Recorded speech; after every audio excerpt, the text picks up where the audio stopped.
Good morning. The purpose of this report is to explore the ethical issues surrounding ESG washing, which happens when companies make misleading claims about their sustainability efforts. As ESG reporting becomes more popular, so does the risk of false or exaggerated statement. This report applies to ethical frameworks, which are deontology and utilitarianism, to evaluate whether ESG washing is morally acceptable. We also examine Top Growth, a Malaysian company previously criticized for labor rights violations, to see if their actions match their words. The overall goal is to understand how stakeholders can detect ESG washing and encourage genuine corporate responsibility. From a deontological perspective, actions should follow moral duties like honesty. So even if ESG washing helps improve reputation, it's still unethical because it breaks the duty to be truthful. As PwC noted, firms must avoid greenwashing and report ESG efforts honestly. Stakeholders have a right to correct information. On the other hand, utilitarianism judge action by their consequences.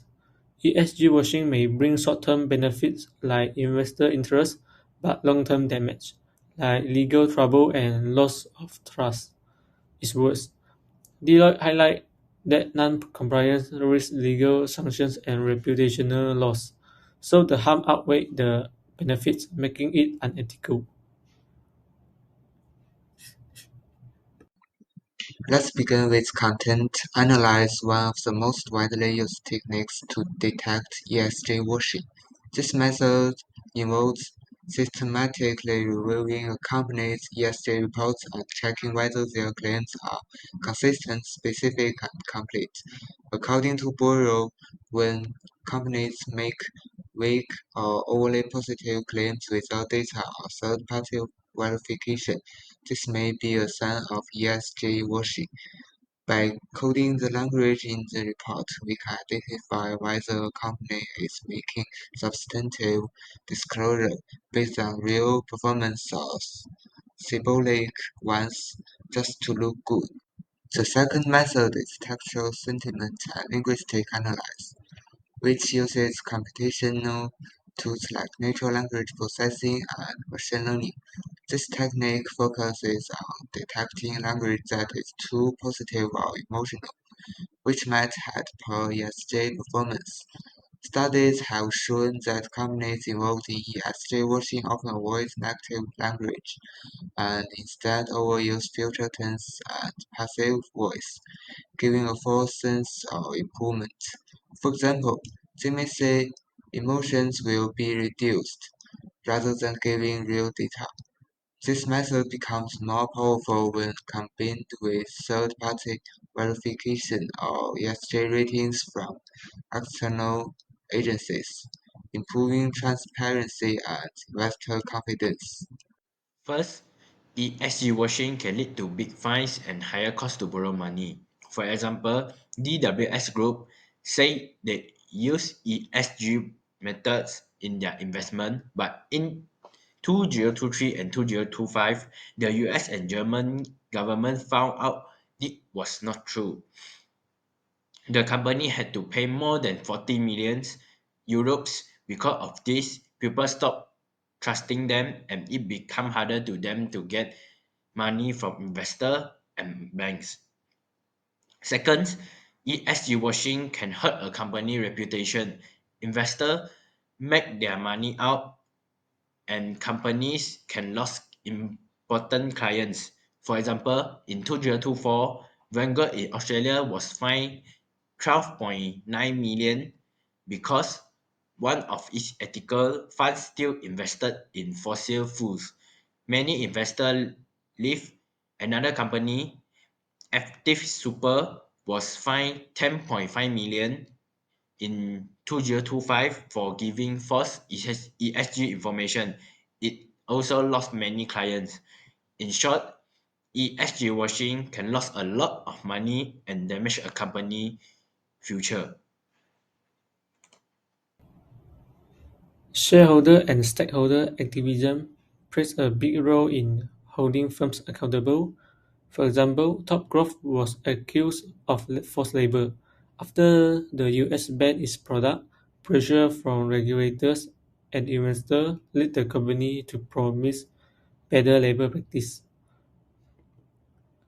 Another case is SD Guthrie. Here, an NGO New Liberty Share submitted evidence to US authorities. That pressure forced the company to fix violations before the import ban was removed. It shows how civil society can influence corporate behavior. Finally, FGV also faced an import ban. While they submitted petitions and promised change, real progress was slow. This case shows that continuous stakeholders' pressure is a key to ensuring that companies truly change, not just cover up.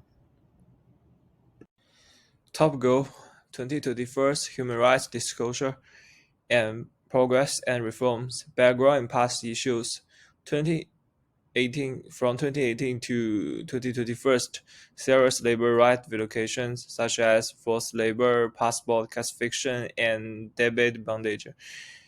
2020, U.S. customer issues, WRO prohibits imports, severely damages the company's reputation, and positive developments disclosure in 2021 received a 4-star FTSE received ESG rating, higher than other two companies. Key reform measures.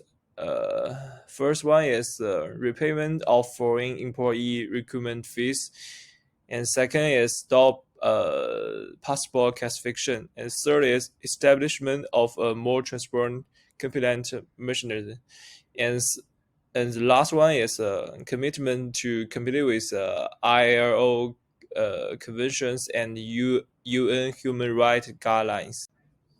Key concerns and recommendations: disclosure shortcomings and questions, lack of key data, support, for example, compliant resolution date, turnover rate, and independent adult results, lack of specific details on the implementation of international standards with only commitments made, has not yet re-entered the FTSE for Good Malaysia ESG index. This may be seen as the image repair rather than the structure changer. Suggestions for future improvements: improve transparency, disclose third-party adult results, and implementation effectiveness. Substantially implement standards, involve workers in decision-making to ensure policy implementation.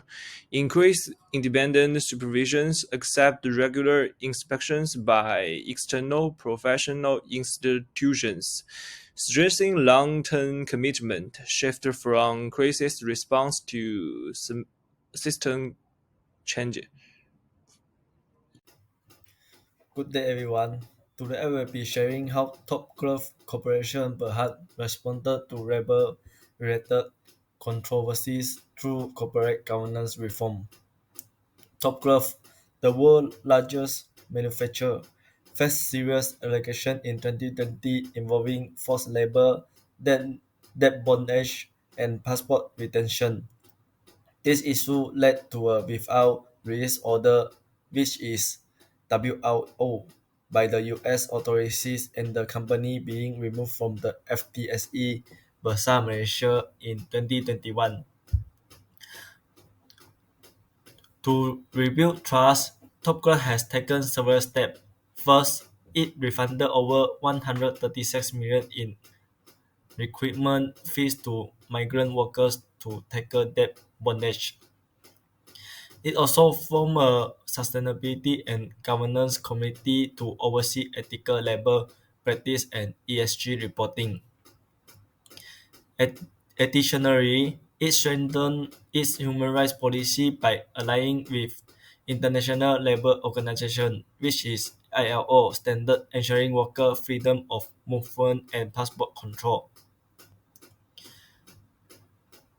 Looking ahead, Top Glove plans to launch a digital labor management system for real-time tracking of wages and work hours.